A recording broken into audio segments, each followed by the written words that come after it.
සුබ දවසක් පුතේ හැම දිනකටම අපේ අද විෂය එකකේ බවට පත් වෙන්නේ 10 ශ්‍රේණියේ පළමු පාඩම ඒ ව්‍යාපාර පසුබිම. එතකොට මේ O level කොමර්ස් විෂය නිර්දේශයට අදාළව අපි දන්නවා මේ විෂය කොටස නැත්නම් ව්‍යාපාර හා ගිණුම් කරන අධ්‍යයනය කියන විෂය කොමර්ස් කියන විෂය ප්‍රධාන කොටස් දෙකකට බෙදෙනවා.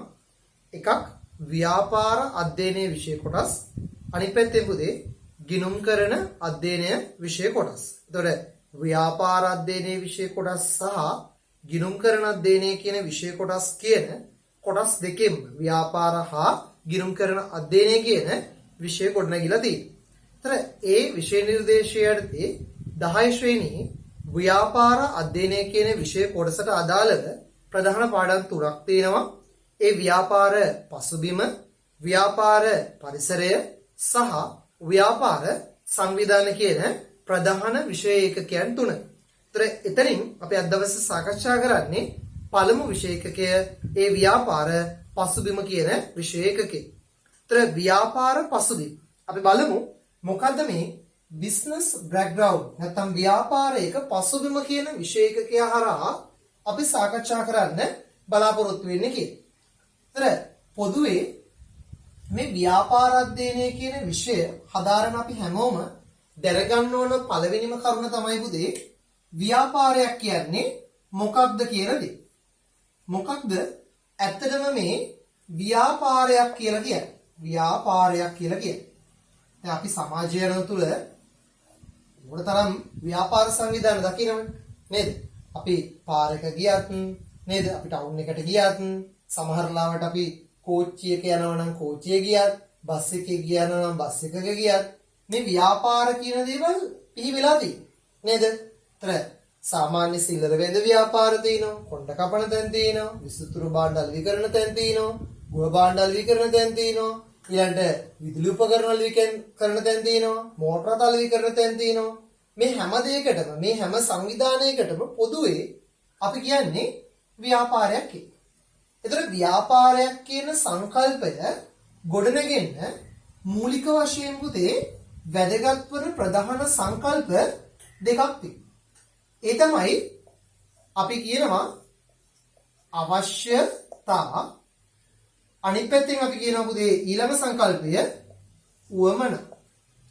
ඒතර මේ අවශ්‍යතා මගින් ඇතිවන උවමනාවන් සපුරාලන්න අපි පාවිච්චි කරනවා දේවල් අපි ඒවට කියනවා නිෂ්පාදිත කියලා. හරි මම දැන් පැහැදිලි කරන්නම් මොකක්ද මේ අවශ්‍යතාවයක් කියලා කියන්නේ, මොකක්ද මේ උවමනාවක් කියලා කියන්නේ, මොකක්ද නිෂ්පාදිතයක් කියලා කියන්නේ. හරි අපි සරල උදාහරණයක් ගමු පුතේ. දැන් මට මේ වෙනකොට යකෙක් කන්න බඩගිනි කියලා හිතන්නකෝ. මම යකු කන්නේ පුතේ. මම නිකන් උදාහරණයක් හිට කිව්වා. අපි එහෙම කියන්නේ නේද? අට වහරට කියනවා බඩගිනුනහම මට යකෙක් කන්න බඩගිනි කියලා. ඔන්න එක අවශ්‍යතාවයක්. ඒ කියන්නේ පුතේ අපිට ආහාර කියන අවශ්‍යතාවය තියෙනවා. ඒතර මේ ආහාර කියන අවශ්‍යතාවය දැන් මට ආවා කියලා දන්නකෝ. මම මොන හරි කන්න එපේ. මට පුළුවන් බත් කන්න. දැන් අපේ ගෙදර තව කට්ටිය ඉන්නවනේ. ඒගොල්ලන්ටත් ආහාර කියන අවශ්‍යතාවය. මම බත් කෑවා කියලා ඒගොල්ලෝ බත් කන්න ඕනද? නෑ ඒගොල්ලන්ට පුළුවන් ඕනනම් වෙන එකක් කන්න. දැන් මට බඩගින්න එනවා වගේම අපේ අල්ලපු ගෙදර කට්ටියටත් එනවා. මේ ගමේ මිනිස්සුන්ටත් එනවා. ලංකාවේ මිනිස්සුන්ටත් එනවා. ලෝකෙම මිනිස්සුන්ට බඩගින්න එනවා. හැබැයි පුතේ ඒ හැමෝම මම කන දේම කනවද? නෑ. ඒගොල්ලෝ විවිධ දේවල් නේද? ඉන්දියාප්පකයි, පිට්ටුකයි, ලැවරියකයි, මාළුපාන්කයි, කිඹුලබනිස්කයි, ඔය මොන හරි කයි. එතකොට අන්න පුතේ අවශ්‍යතාවයක් කියලා කියන්නේ මේ හැම පුජ්‍යලයකටම නැත්නම් හැම මිනිසෙකුටම පොදු සාධක අපි කියනවා අවශ්‍යතාවයන් කියලා. හැබැයි මේ අවශ්‍යතාවයන් අපගේ ජීවන පැවැත්ම සඳහා, ඒ කියන්නේ අපි ජීවත් වීම සඳහා අනිවාර්යයෙන්ම සපුරාගත යුතු මූලික දේ තමයි අපි නිර්වචනය කරන්නේ පුතේ අවශ්‍යතාවයන් කියලා. ඒතර උදාහරණයක් විදිහට ගත්තොත් ආහාර, අධ්‍යාපනය, සෞඛ්‍ය, නිවාස, හරි ඔයගේ දේවල්. ඒ කියන්නේ අපිට ජීවත් වීම සඳහා අවශ්‍ය කරන මූලික දේ අපි කියනවා මොනවා කියලාද? අවශ්‍යතාවයන් කියලා. ඒතර මේ මිනිසාට තියෙන විවිධ වූ අවශ්‍යතාවයන් සපුර ගන්න ඒ අදාළ පුජ්‍යලයන් විසින් භාවිතා කරන විවිධ ආකාර තියෙනවනේ. දැන් මම කියපුදේ දැන් ආහාර කියන අවශ්‍යතාවය ආවහම මට පුළුවන් නේද ළඟම කඩේ සිලර මුදලාලිගෙන් ගිහිල්ලා පාන් ගෙඩියක් මිලදීගෙන ඇවිල්ලා පාන් කන්න පුළුවන්. නැත්නම් මට පුළුවන් ළඟම ටවුන් එකේ තියෙන පුංචි රෙස්ටුරන්ට් එකක් බලලා ඒකට ගිහිල්ලා මගේ ආහාර වේල ගන්න පුළුවන්. නැත්නම් මට පුළුවන් ගමේ තියෙන නැත්නම් නගරේ තියෙන හොඳ අර හෝටලයකට ගිහිල්ලා මගේ ආහාර අවශ්‍යතාවය සපුර ගන්න පුළුවන්. නේද? විවිධ ආහාර පිස්සන දරුවෝ තියෙනවා නේද? චයිනීස් රෙස්ටුරන්ට් තියෙනවා. ඊට පස්සේ ගමි රස කියලා තව බත් කඩ තියෙනවා. ඒතර විවිධාකාරයෙන් විවිධ නිෂ්පාදන ඒගොල්ලෝ නිර්මාණය කරනවා. නැත්නම් විවිධ භාණ්ඩ නිෂ්පාදනය කරලා තියෙනවා. මේ අපේ උවමනාව. ඒ කියන්නේ ආහාර කියන අවශ්‍යතාවය සපුරාලන්න මේ උවමනාවන් නිර්මාණය කරලා තියෙනවා. ඒතර මේ උවමනාවන් කියන්නේ පුතේ සරල අදහස අවශ්‍යතා සපුරාලීම සඳහා නැත්නම් අවශ්‍යතා සපුරා ගැනීමට අපි විසින් භාවිතා කරන්නා වූ විවිධ දෑ අපි කියනවා සරලව උවමනාවන් කියලා. ඒතර ආහාර කියන අවශ්‍යතාවය ගත්තොත් උවමනාවන් බවට පත් වෙනවා බත්, පාන්, කඩල, කව්පි, ඉන්දියාප්ප, පිට්ටු, රොටි නේද? ඕනනම් වෙන දේවල් ගන්නත් පුළුවන්. කේක්, පුඩින් නේද? බිස්කට් ඕවා ගන්නත් පුළුවන්. එතකොට මේ මං කියන්නේ පුතේ පාන් නේද? ඊට පස්සේ ඉන්දියාප්ප, පිට්ටු මේ ඔක්කොම පුතේ නිෂ්පාදිත. හරිද? කියන්නේ නිෂ්පාදිත කියන්නේ පුතේ මේ මිනිස් අවශ්‍යතා සපුරාලන්න උවමා නිර්මාණය වෙලා තියෙන උවමනාවන් වලට අපි කියනවා නිෂ්පාදිතයන් කියලා. ඒතර නිෂ්පාදිත කියලා කියන්නේ මේ මිනිසාගේ අවශ්‍යතා සහ උවමනා තෘප්තිමත් කරන්න නැත්නම් සපුරාලන්න නිර්මාණය වෙලා තියෙන නිමවුම් වලට අපි කියනවා නිෂ්පාදිත කියලා. සාමාන්‍යයෙන් මේ නිෂ්පාදිත ප්‍රධාන වශයෙන් පුතේ 10 ශ්‍රේණියේ සිලබස් එකට අදාළව කොටස් දෙකකට අපි බෙදෙනවා. එකක් තමයි භාණ්ඩ අනිත් එක තමයි පුතේ සේවා.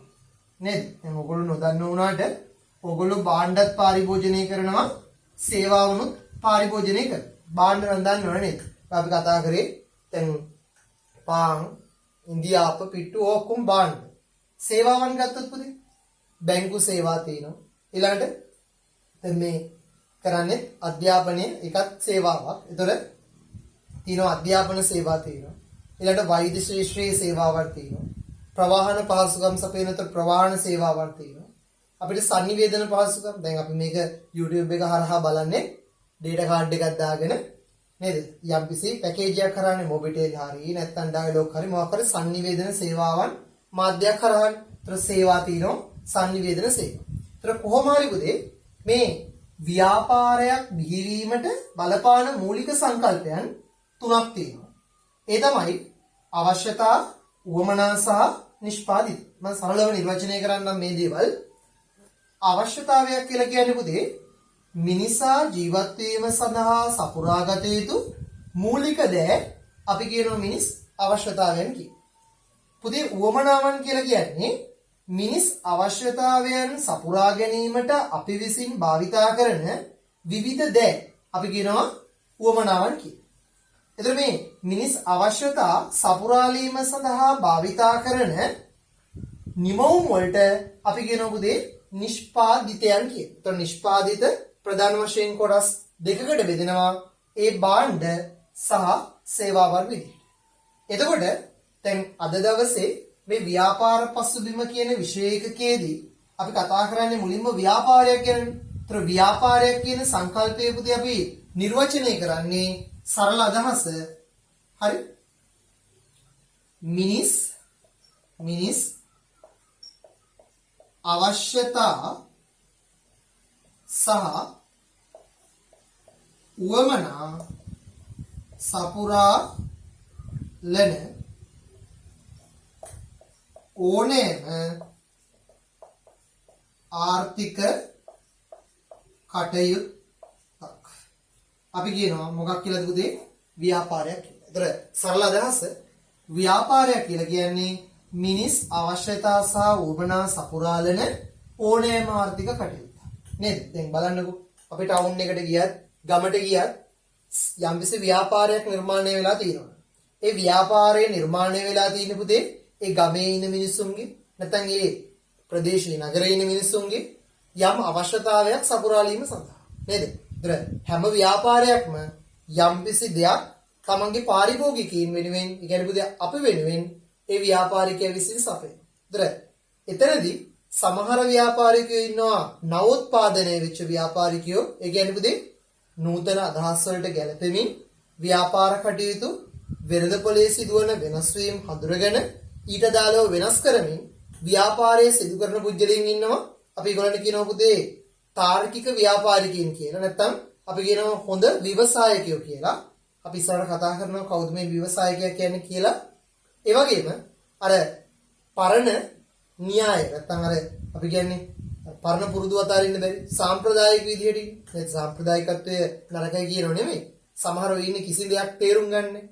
ඒ වගේ ව්‍යාපාර ශේෂ්ත්‍රයක් තියෙනවා. ඒ වගේ ව්‍යාපාර දිනින් දිනටම වෙළඳපොළ තුල අසාර්ථක වෙද්දී අර නව්‍යකරණය වූ නැත්නම් නවෝත්පාදනය වූ ව්‍යාපාර හැමදාම ව්‍යාපාර ලෝකේ ඉස්සරහට යනවා.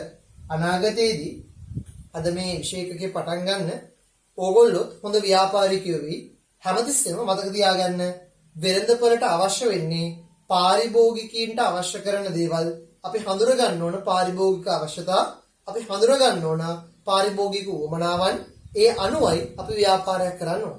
කිසි විටකත් තමන්ගේ ආසාවට ව්‍යාපාර කටයුතු කරන්න හොඳ නැහැ. මොකද තමන් පාරිභෝගිකයා වෙන්නේ තමන් අලෙවි කරන්නේ වෙනත් පාර්ශවයකට අවශ්‍ය කරන නිෂ්පාදිතයක්. ඒ නිසා ඒ පුජ්‍යලීන්ට අවශ්‍ය කරන දේ අපි විසින් හැම විටම සපයන්න උත්සාහ කරන්න ඕන. අපි එහෙනම් අද දවසේ විශේෂකයේ තවත් වැදගත් වන විෂය මාතෘකාවක් තියෙනවා. ඒ තමයි ව්‍යාපාර සංවිධාන ව්‍යුහයකට අදාළව ව්‍යාපාර සංවිධානයක් නැවත සමාජගත වීම නැත්නම් ව්‍යාපාරයක් මුලින් පැවති ආකාරයේ සිට අද වර්තමාන සමාජය දක්වා නවෝත්පාදනය වීම කොයි ආකාරයකින් සිද්ධ වෙලා තියෙනවද කියන දේ සාකච්ඡා කරන්න ඕන.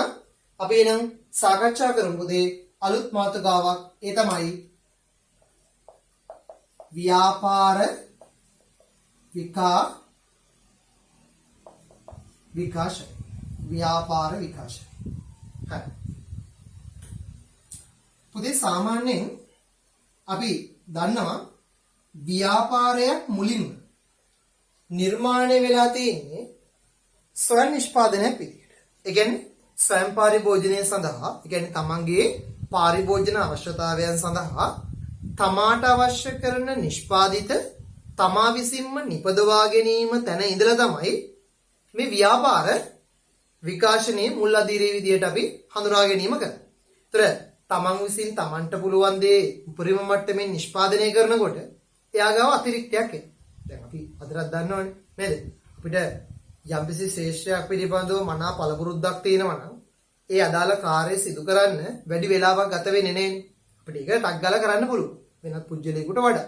ඒතර යම් පුජ්‍යලයක එකම දෙයක් ටික කාලයක් තිස්සේ කරනවා නම් ඒ පුජ්‍යලයේ කාර්ය විශේෂීකරණය නැත්නම් කාර්ය ප්‍රාගුණ්‍ය නිසා එයාට පුළුවන්කමක් ඇති වෙනවා මේ ව්‍යාපාර ශේෂ්ත්‍රය තුල නැත්නම් ව්‍යාපාර කටයුතු තුල අතිරික්ත නිෂ්පාදනයක් නිර්මාණය කරන්න. ඒතර ඔන්න ඔය අතිරික්ත නිෂ්පාදනය පදනම් කරගෙන තමයි ව්‍යාපාර සංවිධානවල විකාශනය මූලික වශයෙන් ආරම්භ වෙන්නේ. ඒතර අපි කියන පුතේ පළවන අදියරේට භාණ්ඩ හුවමාරු ක්‍රම. මොකද්ද පුතේ භාණ්ඩ හුවමාරු ක්‍රමය කියන්නේ එතකොට? මල්ලඟ තියෙන අතිරික්ත නිෂ්පාදනය වෙනත් පුජ්‍යලයක සමග තියෙන තවත් අතිරික්ත නිෂ්පාදනයක් සමග හුවමාරු කරගෙන පාරිභෝජනය කිරීම අපි කියනවා භාණ්ඩ හුවමාරු ක්‍රමය කියලා. ඒතර භාණ්ඩ හුවමාරු ක්‍රමය කියන මුල් අදියරේදී සිද්ධ වුණේ යම් පුජ්‍යලයක සතු අතිරික්ත භාණ්ඩ තොගයක් ඒ භාණ්ඩය පාරිභෝජනය කරන්න කැමති වෙනත් පුජ්‍යලයක සතුව තියෙන අතිරික්ත භාණ්ඩයක් සමග හුවමාරු කරගෙන අපි විසින් පාරිභෝජනය කරනවා. ඒතර මෙන්න මේ සංකල්පයට අපි කිව්වා භාණ්ඩ හුවමාරු ක්‍රම. ඒතර පළවෙනි පොයින්ට් එක නැත්නම් පළවෙනි අදියරේ තමයි පුතේ ව්‍යාපාර විකාශනවල භාණ්ඩ හුවමාරු ක්‍රමය. ඕක තමයි පළවෙනි අදියරය භාණ්ඩ හුවමාරු ක්‍රම. හැබැයි භාණ්ඩ හුවමාරු ක්‍රමයේදී පුතේ දුර්වලතාවයන් තියෙනවා. දැන් මම එක උදාහරණයක් කියන්නම්. හරිද? හිතන්නකෝ මම හොඳ ගොවියෙක්. තේරුණා නේද? හරිද? මම හොඳට වගා කටයුතු කරනවා. ඒතර මගේ වගා කටයුතු සඳහා මට අවශ්‍යයි හරකෙක් මිලදී ගන්න නේද? එයාව මගේ ඔය ගොවිතැන් කටයුතු වලට අවශ්‍ය වෙන නිසා දැන් වගේ ඉස්සර ට්‍රැක්ටර් තිබ්බේ නෑ නේද? ඉස්සර තිබ්බ හරකෙක් තමයි. ඒ හරකෙක් අවශ්‍ය වෙනවා මම ව්‍යාපාරය කරන නිසා මට ඒ අදාළ කාර්යය සඳහා. ඒතර මම යනවා මම දැන් සහල් නිෂ්පාදනය කරන කෙනෙක් කියලා හිතන්න. මං ගාව දැන් සහල් කිලෝ තියෙනවා අතිරික්ත වශයෙන් 1000ක් මම ගබඩා කරලා මම යනවා හරකෙක් හොයන්න මගේ සහල් හුවමාරු කරලා හරකව ගන්න. ඒතර මම යනවා ඔය ගව පාලන කටයුතු කරන පුජ්‍යලෙක් ගාවට. ඒ පුජ්‍යලයා ගාවට ගිහලා කියනවා මෙහෙමයි මට අවශ්‍යයි හරකෙක් මගේ ගොවිතැන් කටයුතු වලට පුළුවන් ද මට ඒ හරකව ගන්න කියලා. එයා ඉතින් කියනවා හරි මන් දෙන්නම්. මගේ ගාව ඉන්නවා හරක් කීප දෙනෙක්ම. හැබැයි එක හරකෙක් රුපියල් 2000ක් හාල් කිලෝ 2000කට මාරු කරන්න පුළුවන්. රුපියල් 2000ක් නෙමෙයි හාල් කිලෝ 2000ක්. ඒ කියන්නේ හාල් කිලෝ 2000ක් කියලා කියන්නේ දැන් මං ගාව තියෙන 1000යි. ඒතර එයා ඉල්ලනවා කොච්චරද? 2000. දැන් මට පුළුවන්ද? මේ මුදලානි මම මෙන්න මෙච්චරක් තියෙනවා හාල් කිලෝ 1000ක් තියෙනවා. ඔයා මේ හරකව මට දෙන්න භාගයක්. මම ඔයාලට මේකෙන් භාගයක් දෙන්න. පස්සේ මම ඊටු භාගෙ දීලා හරකගේ ඊටු භාගෙ ගෙනියන්නම් කියලා කියනවා. එහෙම පුළුවන්ද අපිට කරන්න? බෑනේ. ඇයි? අපිට උඩ මේ හරකව පණ පිටින් ගන්න වෙන්නේ. අපේ කාර්යය සිදු කරන්න වෙන්නේ නේ. ඒතර අන්න එක ගැටලුවක්. ඒ ගැටලුවදී අපි ගාව අතිරික්තයක් තියෙනවා. හැබැයි ඒ අතිරික්තය අපි හුවමාරු කරන්න යනකොට ඒ අදාළ අනිකුත් ව්‍යාපාරිකයා ඒ අතිරික්තය හුවමාරු කරන්න කැමැත්තක් නැහැ. ඒ කියන්නේ එයා ඊට වඩා වැඩි ප්‍රමාණයක් බලාපොරොත්තු වෙනවා. ඒතර එවැනි අවස්ථාවකදී අපිට හුවමාරු කරගන්න බැරි වෙනවා. තව දෙයක් තමයි දැන් මං ගාව සහල් දෙනවා. මට හරකෙක් ඕන. මං එයා ගාවට යනවා. එයාගෙන් මං හරක ඉල්ලනවා. එයා කියනවා සහල් වලට මාරු කරන්න බෑ. මං සහල් වලට මාරු කරන්නේ නැහැ. තිරිඟු වලට මාරු කරනවා. දැන් ඒතර මට මුලින් කරන්න වෙන්නේ මොකද්ද පුතේ? සහල් අරගෙන යන්න ඕන කවුරු හරි තිරිඟු ගොවියෙක් ගාවට. එයා ගාවට ගිහලා එයාගේ එක මාරු කරගෙන එන්න ඕන ආපහු අර සත්ත්ව පාලන කටයුතු කරන ව්‍යාපාරිකයෙක් ගාවට. ඔන්න ඕ වගේ දේවල්. තව දෙයක් දැන් උදාහරණයක් හැටියට අපි ගාව මුදලක් තියෙනවා. සල්ලි තියෙනවා. අපිට පුළුවන් නේ පුතේ අපිට අවශ්‍ය කරන ඕනම දවසක් දක්වා මේ මුදල් සුරක්ෂිතව ගබඩා කරලා තියෙන්න. හැබැයි සහල් කියන දේ සුරක්ෂිතව ගබඩා කරලා තියන්න පුළුවන්ද? ඈ? උපරිම අවුරුද්දක් පුළුවන් වෙන්නේ ෂේප් එකේ. අවුරුදු 10ක් විතර ගියොත් එහෙම අඩුමතර මේ හාල් ඇත්තෙත් නැහැ, හාල් වල අර වී පොතු ටික ඇත්තෙත් නැහැ. අඩුමතර මේව කාපු ගුල්ලොත් එතන නැහැ. නේද? ඒතර අන්න ඒ වගේ තමයි පුතේ. ඒ කියන්නේ අපිට සමහර භාණ්ඩ නැෂ්‍ය වෙනවා, කල්ලිකුත් වෙනවා. ඒ නිසා ඒවා දිගු කාලීන වශයෙන් අපිට ගබඩා කරගන්න බෑ. ඔන්න ඔය කාරණා සියල්ල මත මේ භාණ්ඩ හුවමාරු ක්‍රමයේ තිබ්බ දුර්වලතාවයන් හේතු වෙයි. ඒතර භාණ්ඩ හුවමාරු ක්‍රමයේ තිබ්බ දුර්වලතාවයන් තමයි ද්විතීක සමානුපාතයක් නොමැති වීම, ගබඩා කර තබාගත නොහැකි වීම, ඒ වගේම දෙපාර්ශ්වයේ උමනාවන් සම්පූර්ණ නොවීම, ඔයගේ දේවල් නිසා මේ භාණ්ඩ හුවමාරු ක්‍රමයේ තිබ්බ දුර්වලතා හේතුවෙන් අපි එනවා මුදල් භාවිතය. මුදල් භාවිතය දෙවෙනි අදියර. පුතේ මුදල් භාවිතය කියලා කියන්නේ භාණ්ඩ හුවමාරුවේදී භාණ්ඩයක් ලෙස හුවමාරු කරනවට වඩා ඒක මුදලක් ලෙස හුවමාරු කිරීම වඩා පහසු බැවින් අපි මුදලක් මත පදනම්ව මේ නිෂ්පාදිත හුවමාරු කර ගැනීමට අපි කියන පුතේ මුදල් භාවිතය. ඒතර සාමාන්‍යයෙන් ව්‍යවහාරික මුදල් දැන් අපි නම් මේ වෙනකොට පාවිච්චි කරන්නේ වැඩිපුරම මොනවද? e-cash නේ නැත්නම් e-money නේ. අපි කියන්නේ විද්‍යුත් මුදල්නේ. හැබැයි එකපාරට පුතේ ලෝකේ නේද? ලෝකේ පටන් අරගෙන දැන් මේ ව්‍යාපාර විකාශනකොට ඒ කාලේ දැන්ට අවුරුදු ගානකට කලින් නේද? අපේ මුදුන් මිත්තෝ නේද? e-money පාවිච්චි කරේ නෑනේ. මේ පරිගණක ඇහිල්ලත් ඕනනම් දැන් අවුරුදු 30ක් විතර නේද? ඒතර අපි කතා කරන මුල්ලු අකවානුව තුල. ඒතර මේ මුදල කියන දේත් පුතේ ක්‍රමානුකූලව අද තියෙන වෙළඳ පොලේ පවතින මේ විද්‍යුත් මුදල් දක්වා ක්‍රමානුකූලව තමයි විකාශනය වෙලා තියෙන්නේ. මේ ව්‍යාපාර පිළිවෙලට ආවා වගේ මුදලුත් පිළිවෙලට තමයි විලා තියෙන්නේ. සාමාන්‍යයෙන් අපි මේ මුදලේ විකාශනය ගැන කතා කළොත් මුදල විකාශනය වෙලා තියෙන්නේ පුතේ මුලින්ම තිබිලා තියෙන්නේ ද්‍රව්‍ය මුදල්. හරිද? ද්‍රව්‍ය මුදල් කියලා කියන්නේ මොනවද? ඔය වළං කෑලි, ගස්වල පොතු, දුර්ලභ මොන හරි ද්‍රව්‍යයක් අපි මුදලක් ලෙස පාවිච්චි කරලා තියෙනවා. ඒතර ද්‍රව්‍ය මුදල් වල තිබ්බ දුර්වලතාවය තමයි ඒක සුලභ වෙනවනේ. නේද? උදාහරණයකට යම් රටක මුදල් ලේඛකයේ විදිහට සිප්පිකටු පාවිච්චි කරනවා. තේරෙනවද? ඕක හොඳයි. ඉතින් මුදක් ගව් ගාණක් නැත මේ කියන්නේ රටක් හඳුරගත්තොත් ඒකෙදි මුදල් විදිහට සිප්පිකටු පාවිච්චි කරන්න ප්‍රශ්නයක් නැහැ. දැන් අපේ රට වගේ රටක මුදල් විදිහට සිප්පිකටු පාවිච්චි කරොත් එහෙම රට වටේම මොකද කරන්නේ? සිප්පිකටු එකතු කරනවා කට්ටිය. සුලභයි නේද? රට වටේටම මුහුද තියෙනවා. ඒතර ඔන්න වගේ තමයි. කියන්නේ අපේ රටේ විතරක් පදනම් කරගෙන බෑනේ පුතේ මේ දේ කතා කරන්නේ මුළු ලෝකෙමනේ. ඒතර මුළු ලෝකෙම මුලින්ම අපි කතා කරේ මුදලේ විකාශනයේ පළවෙනි අදියරය ද්‍රව්‍ය මුදල්. ඊට පස්සේ මේ ද්‍රව්‍ය මුදල් සුලභ වීම තුල අපි ඔකට කියනවා පුතේ ලෝහ මුදල්. ඒ කියන්නේ තඹ කෑලි, රිදී කෑලි, යකඩ කෑලි, රත්තරන් කෑලි, ඔය කෑලි, ඒ කියන්නේ කාසියක්වත් මුකුත් නෙමෙයි, නිකන් යකඩ කෑල්ලක්. ඔය කෞතුකාගාර වලට එහෙම ගියාට පස්සේ සමහරලාට අපිට දකින්නත් තියෙනවා. අන්න ලෝහ මුදල් භාවිතය. ඊට පස්සේ පුතේ ඔය ලෝහ මුදල් භාවිතය ලෝහ කාසි මුදල් බවට පත් වෙනවා. මුලින්ම ද්‍රව්‍ය මුදල්, ද්‍රව්‍ය මුදල් වලට පස්සේ ලෝහ මුදල්, ලෝහ මුදල් වලට පස්සේ පුතේ ලෝහ කාසි. ඒතර දැන්ටත් අපි කාසි දකින්නවනේ. දැන් නම් වැඩිපුරම දකින්න තියෙන රුපියල් 10 කාසිය තමයි. ඔය 725 750 රුපියලේ කාසි පොඩ්ඩක් අපිට දකින්න අඩුයි. තව අවුරුදු 5ක් 6ක් යනකොට මේ රුපියල් 10ට වෙන්නේ තෝකම තමයි. ඒතර ඉන්න මුදල අගේ අඩු වෙලා යනවා. එතකොට පුතේ ඊට පස්සේ තමයි මේ ලෝහ කාසි වලින් පස්සේ මේ මුදල විකාශනය වෙනවා මොනවාද? නෝට්ටු මුදල්. නේද? අපි දකින්න නෝට්ටු දිනවනේ. 20 කොලේ දිනනවා. 20 කොලක් දැන් අඩුයි ටිකක්. 50 කොල 100 කොල නේද? ඊට පස්සේ 500 1000 5000 තියෙනවා. ඊට අමතරව 200 කොලේකුයි 2000 කොලේකුයි නිර්මාණය වුණා. හැබැයි දැන් ඒක වෙනද වලට නිකුත් වෙන්නේ නැහැ. අපේ රටේ නම්. ඉතින් ඒ නිසා ඔයගේ අපි කියනවා නෝට්ටු මුදල් භාවිතයට පැමිණියා. ඊට පස්සේ නෝට්ටු මුදල් වලින් පස්සේ එනවා පුතේ මොනවාද? චෙක්පත් මුදල්. දැන් චෙක්පත් හරහා ගනුදෙනු කරන්න පුළුවන්. ඔයගොල්ලෝ දැකලා ඇති සමහර ව්‍යාපාර කරන ව්‍යාපාරිකයෝ ගාව චෙක් පොතක් කියලා එකක් තියෙනවනේ. පොඩි පොතක්, දිග පොතක් නේද?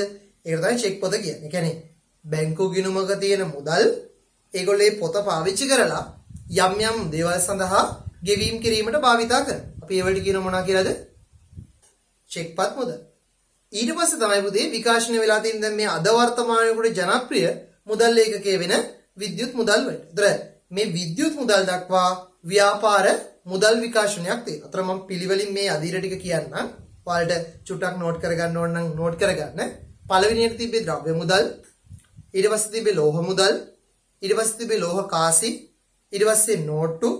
ඊට පස්සේ චෙක්පත් මුදල්. ඊට පස්සේ පුතේ විද්‍යුත් මුදල්. ඒතර මේ මුදල් භාවිතයත් එක්ක මේ භාණ්ඩ හුවමාරු ක්‍රමය තුළ මුදල් භාවිතය එකතු වීම තුළ අපි ඊළඟ විකාශනයට යනවා. මොකද්ද පුතේ? වෙළඳාම. වෙළඳාම කියලා කිව්වේ භාණ්ඩ හා සේවා මිලදී ගැනීමේ සහ විකිණීමේ ක්‍රියාවලිය අපි කිව්වා වෙළඳාම කියලා. ඒතර මේ වෙළඳාම කියන සංකල්පය තුළ සිද්ධ වුණේ යම් නිෂ්පාදිතයක් මුදලක් මත පදනම් වෙලා යම් දෙපාර්ශවයක් අතර හුවමාරු වීම. දැන් අදටත් වෙන්නේ එහෙමනේ. අපි කඩේකට ගිහිල්ලා බඩු ගන්නකොට කඩේ මුදලාලිට අපි සල්ලි දෙනවා. මුදලාලිය අපිට බඩු දෙනවා. අන්න වෙළඳාම පුතේ. මේ වෙළඳාම ඊළඟට සම්බන්ධ වෙනවා උපකාරක සේවා සමග. උපකාරක සේවා. පුතේ උපකාරක සේවා කියලා කියන්නේ ව්‍යාපාරයක කටයුතු ඉතාමත් පහසුයි පවත්වාගෙන යාම සඳහා සහාය වන සේවාවන්ට අපි කියනවා උපකාරක සේවා. දැන් උදාහරණයක් හැටියට අපි ව්‍යාපාරයක් කරනකොට අපිට ලේසි කවුරු හරි අපේ බඩු ප්‍රවාහනය කරලා ගෙනල්ලා දෙනවා. කවුරු හරි අපි විකුණන බඩු ප්‍රචාරණය කරනවා. නේද? කවුරු හරි අපේ ව්‍යාපාරයේ තියෙන මුදල් සුරක්ෂිතව අපිට අවශ්‍ය කරන දවස දක්වා රඳවාගෙන තබා ගන්නවා. මෙන්න මේවට තමයි පුතේ අපි කියන්නේ උපකාරක සේවා. ඒ කියන්නේ ව්‍යාපාරිකයෙක්ට තම ව්‍යාපාරයේ කටයුතු වඩා සුරක්ෂිතව සහ පහසුවෙන් සිදු කිරීම සඳහා සහාය වන්නා වූ සේවාවන් අපි කියනවා උපකාරක සේවා. ඒතර අපි සාමාන්‍යයෙන් මේ උපකාරක සේවාවන් ප්‍රධාන වශයෙන් හතරක් හඳුනා ගන්නවා. ඒ තමයි බැංකු සේවා, ඊළඟට රක්ෂණ සේවා, ඊළඟට sannivedana සේවා, ඊළඟට ප්‍රවාහන සේවා. එතකොට මෙන්න මේ සේවාවන් නිසා මේ ව්‍යාපාර පුතේ අර දේශීය වශයෙන් පැවති ව්‍යාපාර අපිට විදේශීය වශයෙන් කරන්න හැකියාවක් තියෙනවා. දැන් උදාහරණයක් හැටියට නාවික ප්‍රවාහනය නිසා සහ ගුවන් ප්‍රවාහනය නිසා අපේ දේශීය නිෂ්පාදන අපිට අවස්ථාවක් උදා වෙලා තිනවා පිටරට වලට අලි විතර. ඒ වගේම මේ sannivedana තාක්ෂණයේ තියෙන දියුණුව නිසා අපිට පුළුවන්කමක් ඇති වෙලා තියෙනවා ලංකාව ඇතුලේ පාරිභෝගිකයන් සහ වෙනත් රටවල් වල පාරිභෝගිකයන් සමග අපිට සම්බන්ධතාවයන් ගොඩනගා ගන්න. රක්ෂණ සේවා මගින් අපිට අවස්ථාව තියෙනවා අපේ අවදානමකට මුහුණ දෙනවා නම් ඒ අවදානම අඩු කරගෙන ව්‍යාපාර කටයුතු වල නිරත වෙන්න. බැංකු සේවා වලින් අපිට අවස්ථාව තියෙනවා පුතේ මේ අපේ මුදල් සුරක්ෂිතව ගනුදෙනු කිරීමේ අවස්ථාව හිමි කරගන්න. ඒතර මෙන්න මේ උපකාරක සේවාවන් වෙළඳාමත් එක්ක එකතු වීම තුළ අපි කියනවා පුතේ මේ වෙළඳාම සහ උපකාරක සේවා කියන දෙකේ එකතුව. වෙළඳාමයි උපකාරක සේවාවයි කියන දෙකේ එකතුව අපි පොදුවේ කියනවා පුතේ වාණිජ්‍ය කියලා. වාණිජ්‍ය. අපි කියන්නේ කොමර්ස් කියන මෙන්න මේ සංකල්පය. වාණිජ්‍ය. එතකොට මේ වාණිජ්‍ය නිර්මාණය වීම තුළ නැත්නම් වාණිජ්‍යකරණය තුළ තව සංකල්පයක් නිර්මාණය වෙනවා පුතේ. අපි ඒකට කියනවා කාර්මික විප්ලවය. කාර්මික විප්ලවය.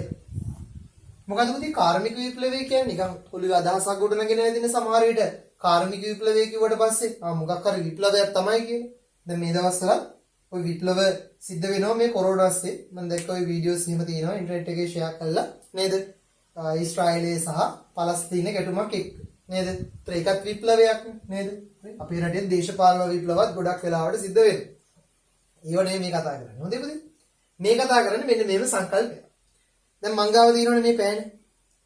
දැන් අපි සාමාන්‍යයෙන් කඩේකට ගිහිල්ලා පෑනක් ගන්නව නම් ලියන්න රුපියල් 10ක පෑනක් ගත්තාම අපි කොයි වෙලාවෙදිවත් මුදල් රුපියල් 10 දීලා පෑන් ගිහිල්ලා කඩේම තෝරනවද පුතේ? يعني මුදලාලි දෙන්න දෙය අරන් යනවා. ඒකට හේතුව අපි පෑන් තෝරලා ගත්තට වැඩක් නැහැ. ඔක්කොම එකේ જાති නිෂ්පාදන. දැන් අපි ෂර්ට් ගත්තත් සමහර ලාවට වෙළඳ පොළට ගියාම එක විදියයි. තෝරන දේකුත් නැහැ. එකම ෆැබ්‍රික් එක, එකම ඩිසයින් එක, එකම විදියට මාලා තියෙනවා. ඔක්කොම එකයි වගේ තේරෙනවා නේද? ෆෝන් ගත්තත් දැන් උදාහරණයක් ඇරෙන්න ෆෝන් જાතියෙන් જાතියට වෙනස් වෙනවා. අපි හිතමුකෝ Nokia එකේ ගන්නවා කියලා Nokia 75 හරි මොකක් හරි ගන්න. ඒතර ඒ 75 කියන කැටගරි එකකට දෙදින එකක් තෝරන්න අවශ්‍ය නැහැ. කඩේ මුදලාලි දෙන්නේ අරන් එනෝනේ අපි. ඇයි? මෙන්න මේ කාර්මික විප්ලවය නිසා. කාර්මික විප්ලවය කියලා කියන්නේ පවතින සම්පත් උපරිම ලෙස භාවිතා කරලා සමජාතීය භාණ්ඩ මහා පරිමාණ නිෂ්පාදනය කිරීමේ ක්‍රියාවලියට අපි කියනවා පුතේ කාර්මික විප්ලවය. ඒතර කාර්මික විප්ලවය හරහා සිද්ධ වෙන්නේ මේ රටක හෝ නැත්නම් ලෝකයේ යම් ව්‍යාපාර ආයතනයක් Tamanට තියෙන සම්පත් මගින් යන්ත්‍ර සූත්‍ර භාවිතා කරලා සමජාතීය භාණ්ඩ මහ පරිමාණයෙන් නිෂ්පාදනය කරනවා. ඒතර මෙන්න මේ කාර්මික විප්ලවය නිසා තමයි පුතේ අද ලෝකයේ සෑම රටක්ම ඒ රටවල් විසින් නිෂ්පාදනය කරන අතිරික්ත නිෂ්පාදන විවිධ රටවල් සමග හෝමාරු කරගෙන ගෝලීය පරිභෝජනයක් ඇති වෙලා තියෙනවා. ඒතර අපි ඊළඟ සංකල්පයට එනවා මොකද පුතේ? ගෝලීයකරණය. අතර ගෝලීයකරණය කියලා කියන්නේ සරල අදහස ගත්තොත් සමස්ත ලෝකයම නැත්නම් මේ අපේ පෘථිවියේ තියෙන සියලුම රටවල් එක රටක් එක දේශයක් ලෙස කටයුතු කිරීමේ ප්‍රවණතාව. අතර ගෝලීයකරණය කියන සංකල්පය පුතේ නිර්මාණය වෙන්නේ මෙන්න මේ කාර්මික විප්ලවය කියන සංකල්පයක් එක්ක. අතර ගෝලීයකරණය කියන සංකල්පයෙන් අපි නිර්වචනය කරන්නේ පුතේ රටක් අනිකුත් රටවල් සමග ආර්ථික සමාජීය හා සංස්කෘතිකමය වශයෙන් එක්ව කටයුතු කිරීමට අපි සරලව කියනවා ගෝලීයකරණය. ඒතර ගෝලීයකරණයෙන් පස්සේ අපි එනවා මොකද? මේ විද්‍යුත් වෙළඳාමට. විද්‍යුත් වෙළඳාම. මේක තමයි දැන් අලුත්ම ට්‍රෙන්ඩ් එක නේද? දැන් මේ කොවිඩ් කාලේ යන්නේ. ඒතර මේ කොවිඩ් කාලය නිසා මේ විද්‍යුත් ව්‍යාපාර ගැන සාමාන්‍යයෙන් ලංකාවේ ගොඩක් දෙනෙක් කතා කරන්න ගත්තා නේද? ගෙදරට එලා බඩු ඕඩර් කරන්නේ කොහොමද? අපි ව්‍යාපාරයකට යන්නේ නැතුව අපිට අවශ්‍ය කරන නිෂ්පාදිත මිලදී ගන්නෙ කොහොමද? මෙන්න මේ වගේ විද්‍යුත් වෙළඳ ව්‍යාපාර පිළිබඳව අද ලෝකේ අපේ රට වගේම ලෝකේම ලොකු නැඹුරුවක් තියෙනවා. නැත්නම් ලොකු පිබිදීමක් තියෙනවා. ඒතර මේ විද්‍යුත් ව්‍යාපාර කියන්නේ පුතේ අන්තර්ජාලය හරහා සිදු කරනු ලබන වෙළඳ ව්‍යාපාරික කටයුතු. උදාහරණයක් හැටියට අපි අලෙවි කරන්න බලාපොරොත්තු වන නිෂ්පාදිතයේ ෆොටෝස් දාලා ඒ නිෂ්පාදිතයේ පිළිබඳ තොරතුරු දාලා අපි විසින් වෙළඳ දැන්වීමක් අන්තර්ජාලය හරහා පළ කරලා ඒ භාණ්ඩය අලෙවි කරන ක්‍රියාවලියට කියනවා සරලව මෙන්න මේ විද්‍යුත් පෙරදාම කියනවා. ඊට වඩා පුළුල් මේ සංකල්පේ සරලව අන්තර්ජාලය හරහා භාණ්ඩයක් හෝ සේවාවක් අපිට මිලදී ගන්න පුළුවන් නම් අන්න ඒකට අපි කියනවා මොකක් කියලාද පුතේ? විද්‍යුත් පෙරදාම කියලා. ඒතර මෙන්න මේ සංකල්පය මේ විද්‍යුත් පෙරදාම දක්වනවා. ව්‍යාපාර අද පවතින තත්ත්වයේ ඉඳලා විකාශනය වූ විවිධ අධීරයන් විදිහට අපිට හඳුනා ගන්න පුළුවන්. හැබැයි ඔයාලගේ පොතේ නැත්නම් සිලබස් එකේ මේ පියවර ඔක්කොම නැහැ. භාණ්ඩ හුවමාරු ක්‍රමය, ඊළඟට මුදල් භාවිතය, ඊළඟට වෙනදාම, ඊළඟට උපකාරක සේවා, ඊළඟට වාණිජය, කාර්මික විප්ලවය, ගෝලීයකරණය, විද්‍යුත් වෙනදාම කියලා මේ සංකල්ප ඔක්කොම නැහැ. ඕගොල්ලන්ගේ තියෙන්නේ භාණ්ඩ හුවමාරු ක්‍රමය, වෙනදාම සහ වාණිජය, ගෝලීයකරණය. ඒතර මෙන්න මේ සංකල්ප ටික තමයි ඕගොල්ලන්ගේ විශේෂයෙන් සිලබස් එකේ කතා කරන්නේ. ඒ නිසා පුතේ ඔයාලගේ ගුරුවත් පොත නැත්නම් අර දින පෙළ පොත තියෙනවනේ පාසල වගේ. ඒ තියෙන තොරතුරු ටික විතරක් පාඩම් කරගත්තත් ඇති. මම මේ සමස්තය ඔයාලට දැනුමක් එකතු කරන්න ඕන නිසා තමයි මේ සියලු පියවර ගැන පුංචියට කතා කරන්නේ. එහෙනම් අපි ව්‍යාපාර විකාශනය කියන මාතෘකාව මෙතනින් නතර කරලා අපි දැන් ඉස්සරහට යනවා කොහොමද මේ ව්‍යාපාර සමාජයක් තුල පවතින නැත්නම් මේ ව්‍යාපාර සමාජ ක්‍රමයක් තුල නිර්මාණය වෙලා තියෙන්නේ.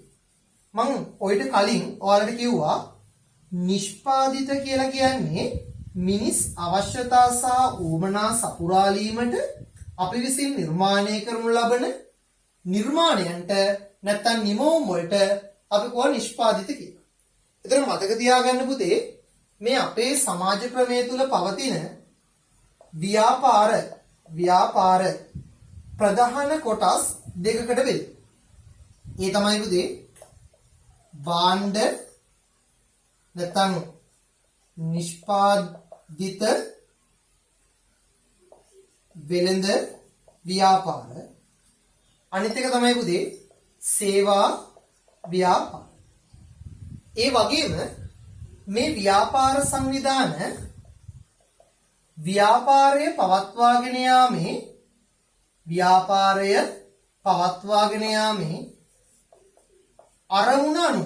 ව්‍යාපාරය පවත්වාගෙන යාමේ අරමුණ අනුව ප්‍රධාන වශයෙන් කොටස් දෙකකට බෙදෙනවා. ඒ ලාභ අරමුණු කර ගත් ව්‍යාපාර සහ ලාභ අරමුණු කර නොගත් ව්‍යාපාර විදිහට. ප්‍රධාන වශයෙන් ව්‍යාපාර සංවිධාන ව්‍යුහ අපි වර්ග කරනවා භාණ්ඩ වෙළඳ ව්‍යාපාර නැත්නම් පුතේ වෙළඳ ව්‍යාපාර සහ සේවා ව්‍යාපාර කියලා. කියන්නේ භාණ්ඩ අලෙවි කරන ව්‍යාපාරක් තියෙනවා, සේවාවක් අලෙවි කරන ව්‍යාපාරක් තියෙනවා. මේ කොමන හෝ ව්‍යාපාරයක් නැවතත් ඒ ව්‍යාපාරවල අරමුණ අනුව අපිට වර්ග කරන්න පුළුවන් පුතේ ලාභ අරමුණු කරගත් ව්‍යාපාර සහ ලාභ අරමුණු කර නොගත් ව්‍යාපාර. දැන් අපි බලමු මොනවද මේ ලාභ අරමුණු කරගත් ව්‍යාපාර කියන්නේ සහ මොනවද මේ ලාභ අරමුණු කර නොගත් ව්‍යාපාර කියලා කියන්නේ කියලා. දැන් උදාහරණයක් හැටියට මම ගන්නවා. ඔයගොල්ලන්ට හිතවත් මුදලාලි ළඟම කඩේ සිල්ලර් කඩේ මුදලාලි. පුතේ ඒ මුදලාලි ඔයාට භාණ්ඩයක් අලෙවි කරනකොට කොයි වෙලාවකදීවත් පුතේ මේ බඩු වලට සල්ලි එපා ගෙනියන් කියලා තියෙනවද? නෑ නේ. හැමතිස්සෙම මුදලාලි මොනවා බලාපොරොත්තු වෙනවද? ඔයා බඩු ගන්නව නම් මුදලාලි බඩු මේ අතින් දෙනකොට එයා මේ අතින් මොනා කරනවද පුතේ? සල්ලි ඉල්ල. ඒතර අන්න එයා කරන්නේ පුතේ ලාභ අරමුණු කරගත් ව්‍යාපාරයක්. ඒ කියන්නේ එයා ව්‍යාපාර කටයුතු කරන්නේ Tamanට යම් ප්‍රතිලාභයක් ඉපීමේ චේතනාව මත. ඒතර අපි සමාජය තුළ දැක්කොත් බහුතරයක් ව්‍යාපාර සංවිධාන ක්‍රියාත්මක වෙන්නේ මේ ලාභ අරමුණු කරගත් සංවිධාන ව්‍යුහයන් විදිහට. හැබැයි තව ඇතැම් සංවිධාන ව්‍යුහ තියෙනවා ලාභ අරමුණු කර නොගත් ව්‍යාපාර විදිහට. ඒ කියන්නේ පුතේ සමාජ සුබ සාධන අරමුණේ යම් ව්‍යාපාර කටයුත්තක් පවත්වාගෙන යනවා නම් අපි එවැනි ව්‍යාපාර සංවිධාන ව්‍යුහයන් වර්ග කරනවා ලාභ අරමුණු කර නොගත් ව්‍යාපාර විදිහට. ඒතර ලාභ අරමුණු කර නොගත් ව්‍යාපාරයක් කියලා කියන්නේ සමාජ සුබ සාධනය වෙනුවෙන් අපි විසින් පවත්වාගෙන යනු ලබන ව්‍යාපාර ආයතනයකට. ඒතර ලාභ අරමුණු කර නොගත් සංවිධාන විදිහට ගත්තොත් උදාහරණ මොනවද? මරණාධාර සමිති, ඊළඟට යෞවන සමාජ, ක්‍රීඩා සමාජ නේද? ඊළඟට ඔයිට අමතරව අපි ජාත්‍යන්තර මට්ටමින් ගත්තොත් එහෙම රතුකුරස සංවිධානය, ඊළඟට චයිල්ඩ් විච් ෆවුන්ඩේෂන් වගේ විවිධ අන්තර්ජාතික සහ දේශීය සහ ග්‍රාමීය මට්ටමින් මේ ලාභ අරමුණු කර නොගත් සංවිධාන ක්‍රම ක්‍රියාත්මක වේ. ඒතර මෙවැනි සංවිධාන ක්‍රමයන් වල පුතේ සිද්ධ වෙන්නේ යම් පුජ්‍යලීන් පිරිසකගෙන් යම් මුදලක් එකතු කරගෙන නැත්නම් පරිත්‍යාග ලෙස ලබාගෙන සමාජීය වශයෙන් යම් අගතියකටපත්. උදාහරණයක් ඇරෙද්දී දිනුදු ජනතාවට යම් ස්වභාවික ආපදාවකින් හානි වෙච්ච නැත්නම් යම්කිසි අලහබානි සිදු වෙච්ච පිරිසකට නැත්නම් යම්කිසි සෞඛ්‍ය ගැටලු වලින් පෙළෙන පිරිසකට වගේ යම් තෝරාගත් කණ්ඩායමකට උදව් අවශ්‍ය කරන කණ්ඩායමකට අවශ්‍ය කරන උදව් නොමිලේ ලබා දීම තමයි මෙවැනි සංවිධාන ව්‍යුහයන් හරහා සිද්ධ වෙන්නේ. ඒතර මෙවැනි සංවිධාන ව්‍යුහ නැත්නම් පුතේ ලාභ අරමුණු කර නොගත් සංවිධාන ව්‍යුහ අපි ගත්තොත් උදාහරණයක් හැටියට ළමා සමාජයක් ගමුකෝ. ඒතර මේ ළමා සමාජයේ කටයුතු උනත් පවත්වාගෙන යන්න යම් මුදලක් ඕනනේ. ඒතර මේ ලාභ අරමුණු කර නොගත් සංවිධාන වලට අවශ්‍ය කරන අරමුදල්, ඒ කියන්නේ පුතේ අවශ්‍ය කරන මුදල් ටික ඒගොල්ලෝ සපයගන්නේ මෙන්න මේ වගේ ක්‍රම හරහා. එක තමයි ඒගොල්ලෝ ඒ සංගමය තුල ඉන්න සමාජිකයින්ගෙන් සමාජික මුදලක් අය කරනවා. ඒ වගේම දෙවක තමයි ඒ සංගමයට අලුතෙන් බැඳෙනකොට ඒ සමාජිකයින්ගෙන් ඇතුළත් වීමේ ගාස්තුවක් අය කරනවා. මම ඒක ලියන්නම්. සමාජික මුදල් අය කරනවා, ඊළඟට ඇතුළත් වීමේ ගාස්තු අය කරනවා, ඊට අමතරව විවිධ පුජ්‍යලයින්ගෙන් පරිත්‍යාග ලබා ගන්න. රජයේ පරිත්‍යාග, පුජ්‍යල පරිත්‍යාග, විවිධාකාර වූ පරිත්‍යාග. ඊළඟට හතරවෙනි එක තමයි වෙළඳ ක්‍රියාකාරකම්. ඒ කියන්නේ දැන් සමහර වෙලාවට ඔයාලගේ ඔය දහම් පාසල් හරහාත් ඔයගලන්ට දෙනවා ඇති කොටු කාඩ් එකක්. මේ කොටුවක් රුපියල් 5යි, මේක කට්පාගෙන අපිට ගෙනල්ලා දෙන්න මුදල එකතු කරගෙන කි. ඉතින් ඕගොල්ලෝ ඉතින් ඔය ගම් වටේ ගිහිල්ලා කොහොම හරි කළ කොටු ටික කපා ගන්න උත්සාහ කරනවා. අන්තිමට කැපෙන්නේ නැත්තම් ගෙදර අම්මා තාත්තට ගිහිල්ලා හරි ඔය ටික කපලා ඒගොල්ලන්ගේ සල්ලි අරගෙන කාඩ් එකත් එක්ක මුදල් බාර දෙන්න. කොහොම කරනවනේ නේද? ඒතර ඉන්නේ ඒවා තමයි පුතේ වෙළඳ ක්‍රියාකාරකම්. ඔයිට අමතරව තව ලිපි ද්‍රව්‍ය වෙළඳසල් පවත්වාගෙන යන්න පුළුවන්, පොත් ප්‍රදර්ශන පවත්වන්න පුළුවන්, ක්‍රීඩා සැනකිලි පවත්වන්න පුළුවන්. ඒව කළා මේ සංගමය සඳහා අවශ්‍ය මුදල් රැස් කරගන්න පුළුවන්. එතකොට අපි දැන් කතා කළේ ලාභ අරමුණු කර නොගත් සංවිධාන ව්‍යුහයක් කොහොමද මේ ව්‍යාපාර ආයතනයේ අවශ්‍යතාවයන් උදෙසා නැත්නම් මේ ව්‍යාපාරයේ ක්‍රියාකාරකම් උදෙසා මුදල් රැස් කරගන්නේ කි.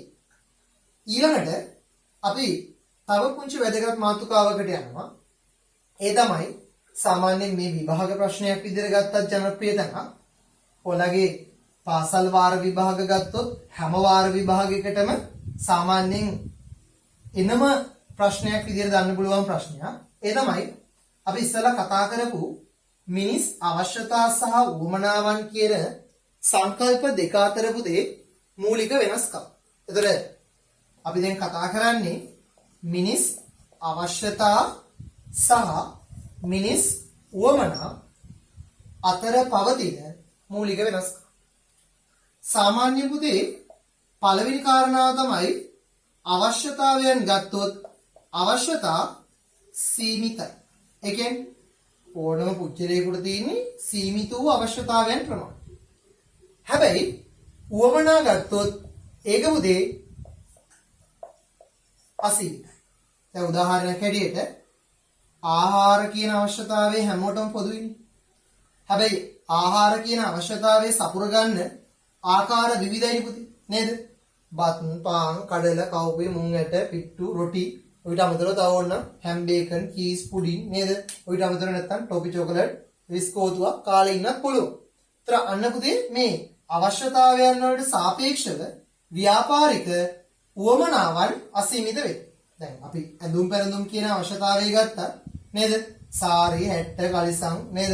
දිග කලිසම්, කොට කලිසම්, බැනියම් නේද? කොට කලිසම් වල විවිධ જાතිය ඒවා තියෙනවනේ. අපි ඇඳුම් කඩේකට ගියාම පිස්සු වට්ටනවනේ නේද? ගොඩක් දේවල් තියෙනවනේ. ඒතර අන්න පුතේ අපි කියනවා එකම දේ නැත්නම් එක අවශ්‍යතාවයක් වෙනුවෙන් විවිධ වූ ව්‍යාපාරික නැත්නම් අසීමිත වූ ව්‍යාපාරික උවමනාවන් තියෙනවා. ඊළඟට අවශ්‍යතාවයන් ගත්තොත් පුතේ පොදුයි. ඒ කියන්නේ මේ අවශ්‍යතාව හැමෝටම පොදුයි. හැමෝටම ආහාර අවශ්‍යතාවය තියෙනවා. හැමෝටම ඇඳුම් පැළඳුම් අවශ්‍යතාවය තියෙනවා. හැමෝටම ආරක්ෂාව වුණ, හැමෝටම අධ්‍යාපනය වුණ, හැමෝටම වාසස්ථාන වුණ. හැබැයි මේ අවශ්‍යතා පොදු වුණාට පුතේ උවමනාවන් විවිධයි. ඒ කියන්නේ එක් පුජ්‍යලයක් අවශ්‍යතා සපුර ගන්න ආකාරයට නෙමෙයි තව පුජ්‍යලෙක් තමන්ගේ අවශ්‍යතාවයන් සපුරා ගන්න. ඒ වගේම මේ අවශ්‍යතා පුතේ නිර්මාණය කළ නොහැකි. ඒ කියන්නේ ව්‍යාපාරිකයෙකුට පුජ්‍යලයට බඩගින්න නිර්මාණය කරන්න බෑ. හැබැයි ඉතින් සමහර ටීවී එක ඇඩ් දැක්කම බඩගින්න නැති වෙලාවටත් බඩගින්න වෙලාවල් තියෙනවා නේ පුතේ. හැබැයි මේ කතා කරන්නේ සාමාන්‍ය ව්‍යාපාරිකයට කෘත්‍රිම මේ අවශ්‍යතා නිර්මාණය කරන්න බෑ. හැබැයි උවමනාවන් ව්‍යාපාරිකයට නිර්මාණය කළ හැකියි. ඒතකොට ව්‍යාපාරිකයට පුතේ නිර්මාණය කළ හැකි. නිර්මාණය කළ හැකි. ඒ වගේම අවශ්‍යතාවයන් සපුරා ගැනීම අනිවාර්යයි. දැන් ජීවත් වීම සඳහා ආහාර කියන දේ අපිට අනිවාර්යයිනේ පුතේ. ඒතර මේවා අපි කියනවා සපුරා ගැනීම අනිවාර්ය වේ. සපුරා ගැනීම අනිවාර්ය වේ. හැබැයි කොයි වෙලාවකදීවත් පුතේ උවමනා. දැන් උදාහරණයකට බඩගිනි කියලා බත් කන්නම ඕනේ. බඩගිනි කියලා පාන් කන්න ඕනෙම නෑ. බඩගිනි කියලා පිට්ටු කන්න ඕනෙම නෑ. බඩගිනි කියලා කොත්තු කන්න ඕනෙත් නෑ. ඒතර අපිට අවශ්‍යතාවය අපේ මුදල අපි ළඟ තියෙන සල්ලි ප්‍රමාණය අපි ඉන්න අවස්ථාව අනුව අපිට පුළුවන් මොකක් හරි දෙයක් කාලා ෂේප් එකේ ඉන්න. ඒතර සපුරා ගැනීම පුතේ උවමනාවන් තුල අනිවාර්ය නේ. ඒතර සපුරා ගැනීම අනිවාර්ය නොමැත. ඊළඟ එක තමයි අවශ්‍යතාවයන් අපිට ලියන්න පුළුවන් පුතේ ප්‍රාථමිකයි. මූලික වශයෙන් ප්‍රාථමික. හැබැයි උවමනාවන් පුතේ ද්විතීකයි. හරි. ඊළඟට මේ අවශ්‍යතා සහ උවමනාවන් අතර සංසන්දනය කිරීමේදී අවශ්‍යතාවයන් යම්කිසි කණ්ඩායමක් පදනම් කරගෙන නැත්නම් පුතේ පුජ්‍යල කණ්ඩායමක් හෝ යම්කිසි රටක ඉන්න ජන සමාජයක් හෝ ලෝකේ ඉන්න ජන සමාජයක් පදනම් කරගෙන ඒකාකාරීව තමයි නිර්මාණය වෙලා තියෙන්නේ. ඒතර මේ උවමනාවන් විවිධ රටවල් අනුව විවිධ ජාතීන් අනුව විවිධ ආගම් අනුව නේද? විවිධ උත්සව කාල අනුව මේ දේවල් වෙනස් වෙන්න පුළුවන්. ඒතර ඔන්න ඔය දේවල් ටික තමයි අපි කතා කරන්නේ මේ අවශ්‍යතා සහ උවමනාවන් අතර වෙනස්කම් විදිහට. ඒතර අවශ්‍යතා සීමිතයි, උවමනා සීමිතයි, අවශ්‍යතා පොදුයි, උවමනා විවිධයි, අවශ්‍යතා නිර්මාණය කළ නොහැකි, හැබැයි උවමනා නිර්මාණය කළ හැකි, අවශ්‍යතා සපුරා ගැනීම අනිවාර්යයි, උවමනා සපුරා ගැනීම අනිවාර්ය නැහැ, අවශ්‍යතා ප්‍රාථමිකයි, උවමනා ද්විතීකයි. එන්න මම සාධක පහක් ගැන කතා කළා. තව ගොඩක් තියෙනවා. ඔයාලට අපේ ක්ලාස් එකේ ටියුට් එක තියෙනවා නම් ඒ ක්ලාස් ටියුට් එකේ මේ දේවල් ගැන ගොඩක් විස්තර තියෙනවා. ඊළඟට අපි එනවා ඊළඟ සංකල්පෙට. ඒ තමයි පළවෙනි විෂය එකකයේ යටතේ අපි සාකච්ඡා කරනවා පුතේ නිෂ්පාදිත කියලා සංකල්පය. මම ඊට කලින් කිව්වා. නිෂ්පාදිත ප්‍රධාන කොටස් දෙකයි කියලා. එතකොට මේ නිෂ්පාදිත නැත්තම් අපි කියමුකෝ මොනවාද? භාණ්ඩ සේවා කියමු. පුතේ නිෂ්පාදිත ඉබේට නිර්මාණය වෙනවද? නෑ නේද? එතකොට නිෂ්පාදිතයක් නිර්මාණය වෙන්න නම් නිෂ්පාදනය කියන දේ ඕන. මොකක්ද ඕන වෙන්නේ පුතේ? නිෂ්පාදනය කියන දේ ඕනම නිෂ්පාදනයක් නැත්නම් නිෂ්පාදන කාර්යයක් යම් ක්‍රියාවලියක් කරා සිදු වෙනවා. පුතේ මේ නිෂ්පාදන ක්‍රියාවලිය පියවර 3කින් අපිට කියන්න පුළුවන්. ඒ තමයි යෙදවුම්, ඊළඟට නිෂ්පාදන ක්‍රියාවලිය, ඊළඟට පුතේ නිමවුම්. හරි? මොකද්ද? යෙදවුම් නිෂ්පාදන ක්‍රියාවලිය සහ නිමු. දැන් උදාහරණයක් ඇටියට අපි පාන් ගෙඩියක් ගත්තොත් පාන් ගෙඩියක් ඉබේට හැදෙන්නේ නැහැ නේද? පාන් ගෙඩියක් ඉබේට හැදෙන්නේ නැහැ. යෙදවුම් වෙන්නේ මොනවද පුතේ? පාන් පිටි ටික ඕන, ඊස් ටික ඕන, වතුර ටික ඕන. තව මොන හරි වෙයි දානවා නම් අපි ඔය පිපුම් කාරක හරි මොන හරි ටිකක් දානවා නම් නැත්නම් රසකාරක ටිකක් හරි දානවා නම් ඒ ටික ඕන. ලුණු ටිකක් ඕන. නේද? ඊට පස්සේ මොකද කරන්නේ? නිෂ්පාදන ක්‍රියාවලිය. පාන් පිටි අනිකුත් ද්‍රව්‍ය සමග මුලින්ම මිශ්‍ර කරගෙන ඒවා නිවැරදිව පදමට අනුව අනා ගන්න. ඊට පස්සේ ඒවල බර ප්‍රමාණය වෙන් කරගෙන අදාළ හැඩතල හදලා තැටි වලට දාන්න. තැටි වල පිපෙන්න තියලා ටික වෙලාවකට පස්සේ පෝරණුවට දාන්න. පෝරණුවේ පිච්චුනාට පස්සේ ඕක එළියට අරගෙන අන්න අපේ නිමවුම පාන් ගෙඩිය විදියට නිර්මාණය වෙනවා. ඒතර ඕනම නිෂ්පාදිතයක් ගත්තොත් පුතේ මෙවැනි ක්‍රියාවලියක් තියෙනවා. ඉබේ නිෂ්පාදනයක් නිර්මාණය වෙන්නේ නැහැ. අපි ගහෙන් කඩලා පොල් ගෙඩියක් ගත්තොත් ඔන්න ඉබේ නිෂ්පාදනයක් තමයි ස්වභාවික නිෂ්පාදනය. හැබැයි එවැනි නිෂ්පාදන වලට අතිරේකව මේ වගේ බොහෝමයක් නිෂ්පාදන අපිට සමාජය තුළ දකින්න පුළුවන්. දැන් අපි ඉදලක් ගත්තොත් ඉදල කොහොමද? ඉරුඩු ටික ඕන, ලිමිටක් ඕන, තහඩු කෑල්ලක් ඕන, ඇන ටිකක් ඕන. ඒතර ඔක සකස් කරන්නේ කොහොමද? ඉරුඩු නිසි පරිදි සකස් කරගන්නවා, ලිමිට නිසි පරිදි සකස් කරගන්නවා. ඊළඟට පුතේ ඉරටු ලිමිටට තහඩු ආධාරයෙන් සම්බන්ධ කරගන්නවා. අවසාන වශයෙන් මොකද? ඇනගසා නිම කර ගැනීම කරනවා. එතකොට පුතේ මෙන්න මේ නිෂ්පාදන ක්‍රියාවලිය හරහා නිර්මාණය වෙන නැත්නම් නිෂ්පාදන ක්‍රියාවලිය හරහා ගොඩනගෙන මිනිස් පාරිභෝජනයට යොදාගෙන දේවල් වලට අපි කියනවා පුතේ නිෂ්පාදිත කියලා.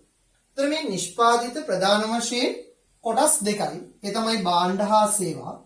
හැබැයි මතක තියාගන්න මේ නිෂ්පාදිත අපි A level syllabus එකට ගියොත් ඒ කියන්නේ උසස් පෙළ ව්‍යාපාර අධ්‍යයනය කියන විෂයට ගියොත් නිෂ්පාදිත 10ක් ගැන කතා කරනවා. හැබැයි පුතේ ඔයාලගේ O level මට්ටමේදී අපි කතා කරන්නේ මේකෙන් දෙකක් විතර. මේ දෙක කතා කරාම ඇති. ඒ නිසා අපි කතා කරන්නේ ඒ දෙක ගැන විතර. භාණ්ඩ. මේ භාණ්ඩ හා සේවාවන් අතර පුතේ වෙනස්කම් සමහර වෙලාවට ඔයාලගේ පේපර් එකේ ප්‍රශ්න කරනවා. සාමාන්‍යයෙන් භාණ්ඩ හා සේවාවන් අතර තියෙන වෙනස්කම් නැත්නම් පුතේ මේ අතර තියෙන වෙනස්කම් තමයි භාණ්ඩ සමජාතීයයි. භාණ්ඩ සමජාතීයයි. හැබැයි සේවාවන් පුතේ මොකද වෙන්නේ? විසම ජාතීය. ඒතර භාණ්ඩ සමජාතීය වේ. ඊළඟ පුතේ මෙතන සමජාතීය නොවේ. ඊළඟට භාණ්ඩ පුතේ ගබඩා කළ හැක. ඒ කියන්නේ ඕනම නිෂ්පාදිතයක් අපිට පාරිභෝජනය කරන්න අවශ්‍ය අවස්ථාව දක්වා අපිට පුළුවන් මොනා කරන්න? ගබඩා කරලා තියෙන්න. හැබැයි සේවාවක් පුළුවන් ද පුතේ ගබඩා කරලා තියෙන්න?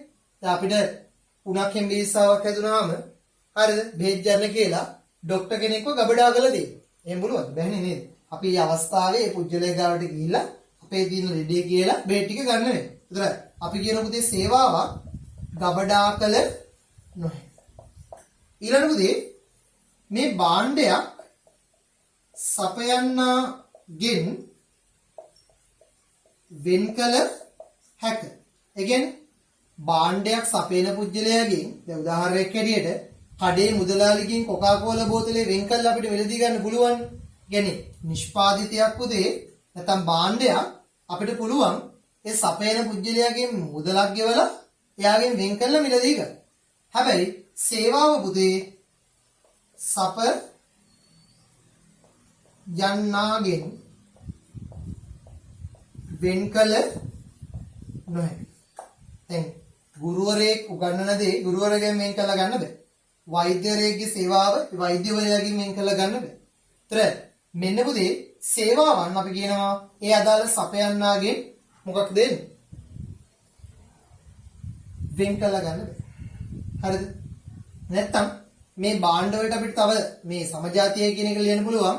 ඒකාකාරී ඒ වගේම පුතේ සේවාවන් ඒකාකාරී නොවේ කියලාත් ඕන ලියන්න පුළුවන්. මේ මතක් වෙච්ච වෙලාව ඒකත් ඕන කිව්වා.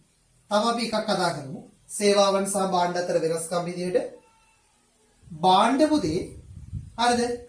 ඒ භාණ්ඩ නිෂ්පාදන ක්‍රියාවලියක් තුළ අපි භාවිතා කරන අමුද්‍රව්‍යවල පවතින ගුණාත්මක භාවය මත තීරණය වෙනවා. හැබැයි සේවාවක් උදේ සේවාව සපයන පුජ්‍යලයාගේ පවතින පුජ්‍යල හැකියාවන් මත තීරණය වෙනවා. ඒතර මේ භාණ්ඩයක් උදේ අපි කියනවා ඒකාකාරී. හැබැයි සේවාවක් උදේ ඒකාකාරී නේ. නැත්නම් භාණ්ඩ ඒකාකාරී වේ. සේවා උදේ ඒකාකාරී නොවේ.